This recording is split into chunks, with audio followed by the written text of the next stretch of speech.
رسول اللہ صلی اللہ علیہ وسلم نے ایک بات کلی طور پہ بھی بیان کی ہے اس نماز با جماعت کے حوالے سے کہ نماز با جماعت سے ایک تو بشاشت والی بات ہے وہ اس بندے کے لیے جو وضو کر کے مسجد میں آئے، اللہ اتنا خوش ہو جاتے ہیں جیسے آپ پردیسی کو دیکھ کر، اپنے کوئی ایسا بندہ آپ کے ماں باپ یا بھائیوں میں سے پردیس گیا اور لوٹ آئے، آپ کو کس قسم کی خوشی ہوگی؟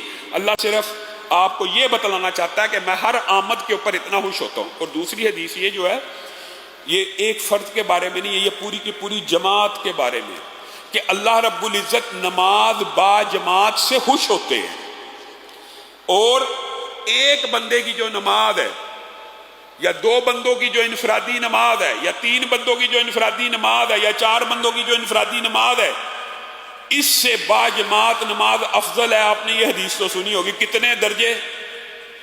دونوں حدیثیں موجود ہیں، 25 اور 27 درجے۔ یہ انسان کے اپنے خشوع اور خضوع پہ ڈیپینڈ کرتا ہے۔ با جماعت نماز میں وہ کتنا خشوع خضوع کرتا ہے تو اس کو 25 درجے ملیں گے، 26 ملیں گے، 27، یعنی 25 بھی مل سکتے ہیں اور 27 بھی۔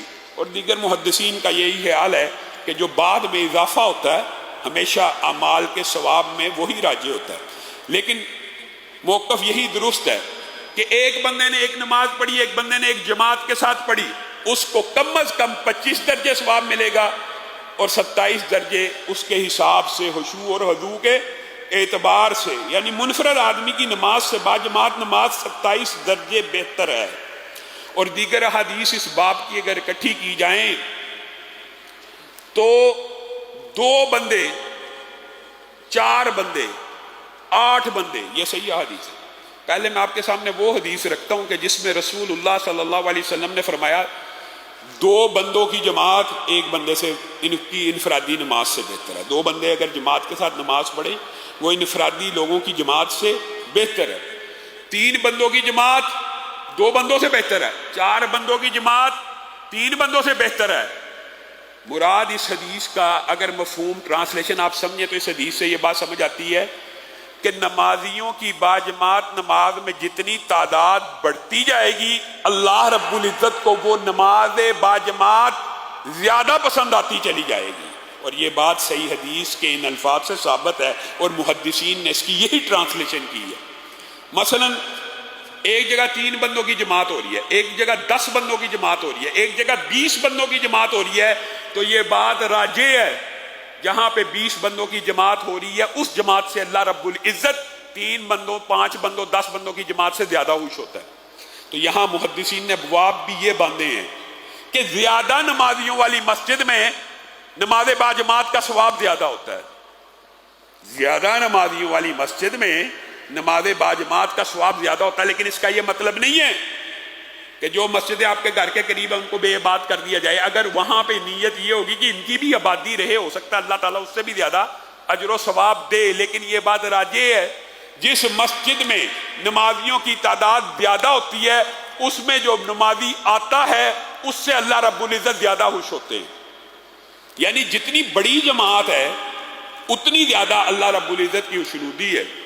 اور رسول اللہ صلی اللہ علیہ وسلم نے کہا کہ آپ کی 2 بندے 4 بندے انفرادی نماز پڑھ رہے ہیں، 4 بندوں کی انفرادی نماز سے 2 بندوں کی نماز بہتر ہے، اور 8 بندوں کی انفرادی نماز سے 4 بندوں کی جماعت افضل ہے۔ اور حدیث کے جو اگلے الفاظ ہیں وہ حیران کن ہیں۔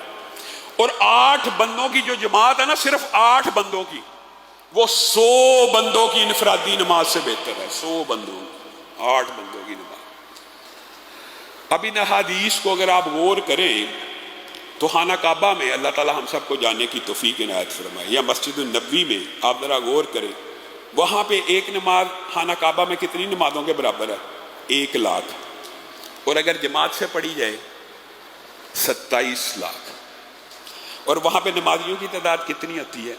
لاکھوں کے اندر۔ تو وہاں پہ علی اللہ رب العزت نے آپ لوگوں کے لیے ثواب کا حصول اور زیادہ سے زیادہ نیکیوں کے حصول کے لیے یہ ایک چند کلیات بھی رسول اللہ صلی اللہ علیہ وسلم نے آپ کو سمجھائے ہوئے ہیں تاکہ آپ زیادہ سے زیادہ نیکیوں کو حاصل کریں ان احادیث کی روشنی میں۔ آگے چلیے، رسول اللہ صلی اللہ علیہ وسلم نے فرمایا، کل جو بات کر رہے تھے انہی باتوں کو آگے بڑھائیں گے، ان اللہ و ملائکتہ یصلون علی میامن الصفوف۔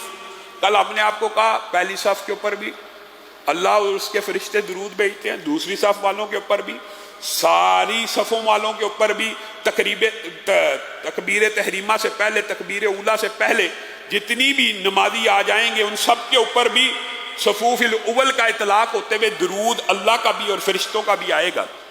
لیکن یہاں پہ اس حدیث میں رسول اللہ صلی اللہ علیہ وسلم نے فرمایا، ان اللہ و ملائکتہ یصلون علی میامن الصفوف، اللہ اور اس کے فرشتے صفوں میں دائیں طرف کھڑے ہونے والوں کے اوپر درود بھیجتے۔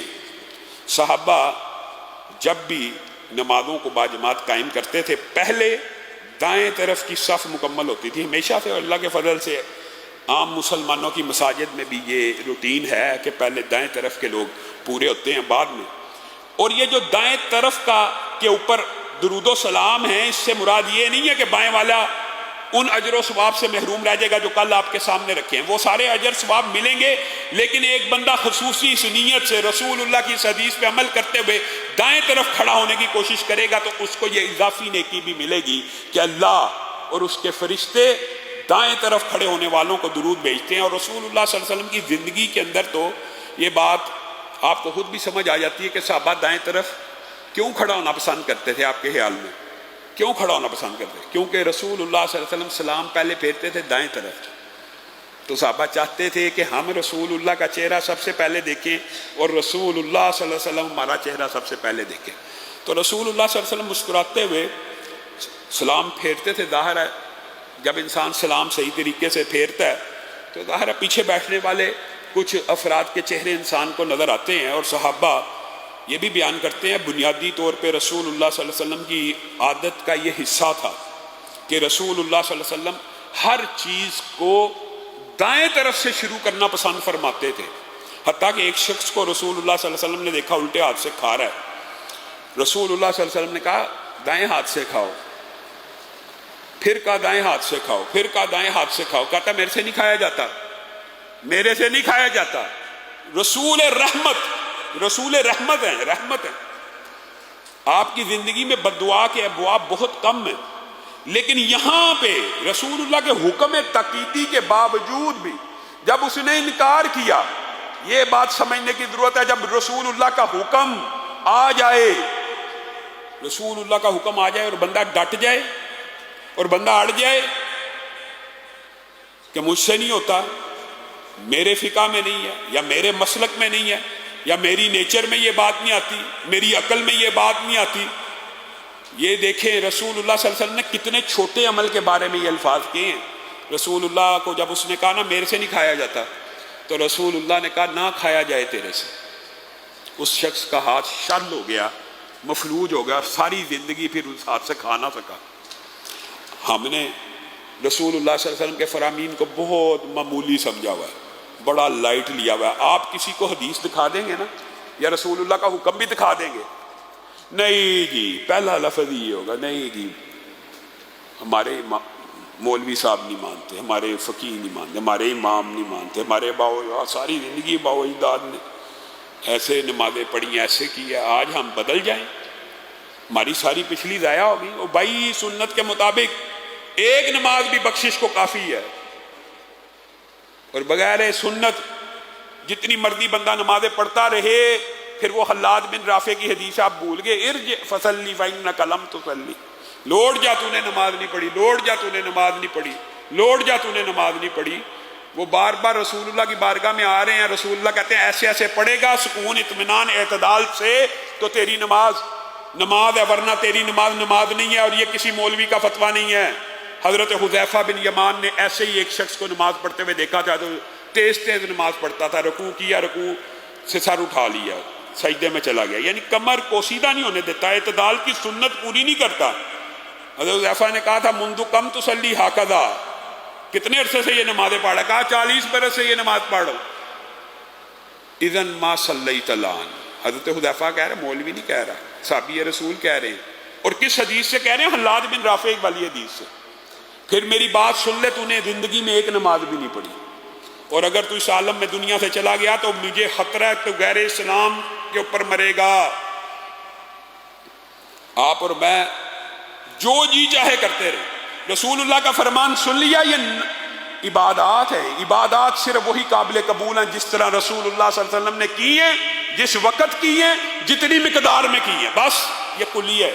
عبادات ہر عبادت منع ہے، مگر جو رسول اللہ صلی اللہ علیہ وسلم سے ثابت ہو، اور ثابت کا انداز بھی، تعداد بھی ثابت ہو، وقت بھی ثابت ہو، اور اس کی کیفیت بھی ثابت ہو۔ اگر تینوں چیزیں رسول اللہ کے مطابق نہیں ہیں تو آپ 2 رکعتوں کی جگہ 3 رکعتیں پڑھ کے بخشے جائیں گے۔ مقدار بھی وہی ہونی چاہیے، کیفیت بھی وہی ہونی چاہیے، وقت بھی وہی ہونا چاہیے۔